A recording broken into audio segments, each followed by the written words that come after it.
ಒಂದು ಹಲಸಿನಕಾಯಿ 5 ವಿಭಿನ್ನ ರೆಸಿಪಿಗಳು ಎನ್ನುವ ಸೀರೀಸ್ ನ ಭಾಗ 1ರಲ್ಲಿ ನಾವು ನೋಡ್ತಿದೀವಿ ಒಂದು ಅದ್ಭುತವಾದ ಮ್ಯಾಶ್ಡ್ ಹಲಸಿನಕಾಯಿ. ಇದು ಬಹಳ ರುಚಿಕರ ಹಾಗೂ ಆರೋಗ್ಯಕರ. ಸೊ ನೀವು ಕೂಡ ಇದನ್ನ ಮಾಡಿದ್ರೆ ನಂತರನೇ ಖುಷಿಯಾಗಿ ತಿಂತೀರಾ. ಯಾಕೆಂದ್ರೆ ಇದು ಚೆನ್ನಾಗಿರೋದು ಅಂದ್ರೆ ಇದು ಮಾಡೋದಕ್ಕೆ ಸಖತ್ ಕಾಯಾಗಿರುವಂತಹ ಒಂದು ಹಲಸು ಬೇಕು. ಅದನ್ನು ಒಂದು ಪೇಪರ್ ಕೆಳಗಾಕಿ ಕಟ್ ಮಾಡಿದ್ರೆ ಫ್ಲೋರ್ ಮೇಲೆ ಒಂಚೂರು ಗಲೀಜ್ ಅಥವಾ ಕರೆ ಆಗೋದಿಲ್ಲ. ಈ ರೀತಿ ಅದನ್ನ ಸೆಪರೇಟ್ ಆಗಿ ಕಟ್ ಮಾಡಿ ತೊಳೆನ ತೆಗೆದು ಅದ್ರಲ್ಲಿ ಬೇಡದಿರೋದೆಲ್ಲ ಬಿಸಾಡಿ ಆಮೇಲೆ ಈ ರೀತಿ ಕಟ್ ಮಾಡಿ ಅದನ್ನು ಫೈನ್ ಆಗಿ ಸ್ಲೈಸ್ ಮಾಡಬೇಕು.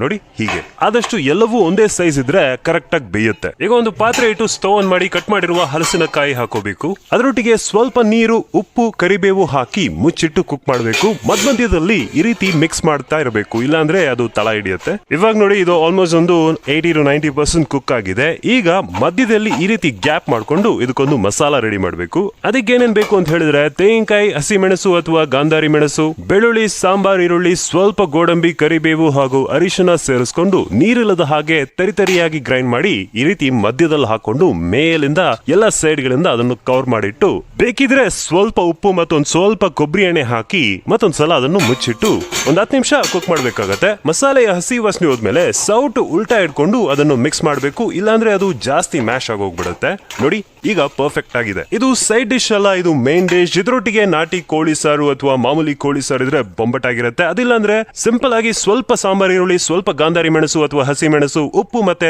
ಸ್ವಲ್ಪ ಒಂಚೂರೇ ಚೂರು ಹುಣಸೆ ಹಣ್ಣು ಹಾಕಿ ಈ ರೀತಿ ಕ್ರಶ್ ಮಾಡಿರುವಂತಹ ಒಂದು ಚಟ್ನಿ ಇದ್ರೆ ಅದ್ಭುತ ಗುರು. ಸೊ ಮುಂದಿನ ಭಾಗದಲ್ಲಿ ಇನ್ನೊಂದು ಹೊಸ ರೆಸಿಪಿ ಜೊತೆ ಸಿಗೋಣ. Thank you.